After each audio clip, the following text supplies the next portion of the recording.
Hello dear aspirant, उम्मीद है आप सभी काफ़ी अच्छे होंगे। जैसा कि एक थंबनेल आपने देखा होगा जिसमें ये लिखा है कि भई ऐसी 5 बातें जो किसी भी यूपीएससी एस्पिरेंट में होना चाहिए, तब जाके वो ऑफ़िसर बन पाता है। एग्ज़ैक्टली वो 5 बातें विश्वास कीजिए बहुत, बहुत इम्पोर्टेंट हैं, ठीक है? आप इसी तरह के एग्ज़ाम हॉल में बैठे होंगे, अभी तो आप इसी तरह पढ़ाई कर रहे हैं, है ना? एक ग्रुप है स्टडी का, लेकिन यहाँ से हटकर अगर आपको एक इन्हीं में से निकल के आईएएस, आईपीएस ऑफिसर या जो आपकी ड्रीम है, वो आप फुलफिल करना चाहते हैं, तो अब मस्ट है कि आपको रैंक वाइज़ ये 5 चीज़ों पे काम करना ही पड़ेगा, तभी जाके बात बनेगी। एक-एक करके देखेंगे, लेकिन ध्यान रखना जो रैंक 1 वाला है और रैंक 2 है, ये most of the most important है। मतलब पहला, दूसरा तो बहुत ज़्यादा इम्पोर्टेंट है, ठीक है? आइए शुरू करते हैं, पीछे से शुरू करेंगे। सबसे पहले बात करते हैं रैंक नंबर 5 की।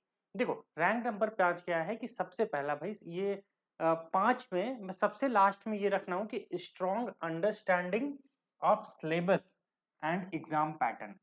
अब देखो बहुत सारे बच्चे क्या करते हैं, ये तो काम कर लेते हैं कि भाई उन्हें ये पता है एग्जैक्टली यूपीएससी की अंडरस्टैंडिंग क्या है, यूपीएससी का एग्जाम कैसे होता है और यूपीएससी पूछता कैसे क्या है, ये सब कुछ पता चल जाता है। कोई दिक्कत नहीं है, आप सिलेबस वगैरह जान लेते हो, बकायदे आप पढ़ते हो क्योंकि आप तैयारी कर रहे हैं। तो एक तो ये है, जो बच्चा अगर अभी भी उसको अच्छे से सिलेबस नहीं पता, मेंस का सिलेबस नहीं पता, इंटरव्यू में वो क्या टाइप का चीज़ें पूछते हैं आपसे वो नहीं पता, तो उस पे काम कीजिए, वो जानिए। प्रीलिम्स में क्या कैसे होता है, इस पे जानिए। तो ये हो गया नंबर 5। अच्छा, नंबर 4 क्या है? इसके लिए भी तो सबसे पहले क्या काम करना है भई? ठीक है? सिलेबस सबसे इम्पोर्टेंट है। मतलब ये रैंक 5 है, अभी तो हम पहले पे आएँगे तो सबसे इम्पोर्टेंट क्या होगा वो आप जान ही जाना।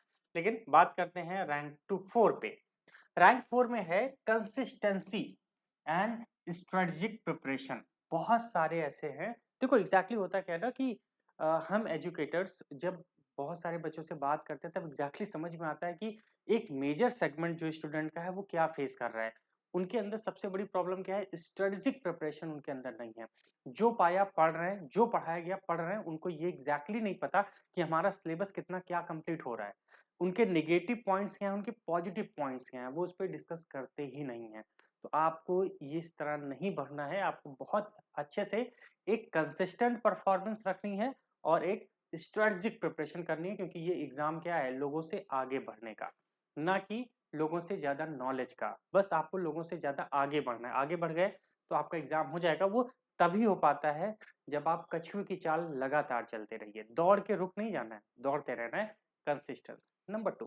नंबर 3 की बात करते हैं, मतलब rank 3 mastery of the current affairs. क्यों? क्योंकि जो मेंस का सिलेबस है या प्रीलिम्स का सिलेबस है, आप वहां जाके देखेंगे ओवरऑल मेंस की अगर हम बात करें तो अबाउट द 60% जो सिलेबस है वो पूरा का पूरा करंट अफेयर सिचुएशन से जुड़ता है। प्रीलिम्स की बात करें तो 30% के आसपास प्रीलिम्स का सिलेबस करंट अफेयर से जुड़ता है, और हम इस पे फोकस आउट कम करते हैं, कभी कभी ऐसा लगता है ना? तो उसके लिए कोशिश कीजिए करंट अपडेट रखिए। सबसे इम्पोर्टेंट है, जब आप सिलेबस अच्छे से जानते होगे ना, तो करंट अफेयर से उस चीज को उससे रिलेट कर पाओगे, नहीं तो रिलेट कर नहीं पाओगे। तो ये भी बहुत इम्पोर्टेंट है भैया कि करंट अफेयर से जुड़ाव आपका बना रहे। अच्छा सर, रैंक नंबर 3 ये है, 4 ये है, 5 ये है, तो रैंक 2 क्या है? आइए बात कर लेते हैं। 2, विश्वास करो मैं तो कहता हूँ कि अगर उसको रैंक 1 में भी रखिए तो कोई दिक्कत नहीं है, लेकिन रैंक 2 में है। वो है कि बहुत सारे बच्चों के अंदर बात करो तो वो खुल के बोल नहीं पाते, अपनी प्रॉब्लम्स को डिस्कस ही नहीं कर पाते कि एग्जैक्टली प्रॉब्लम क्या है।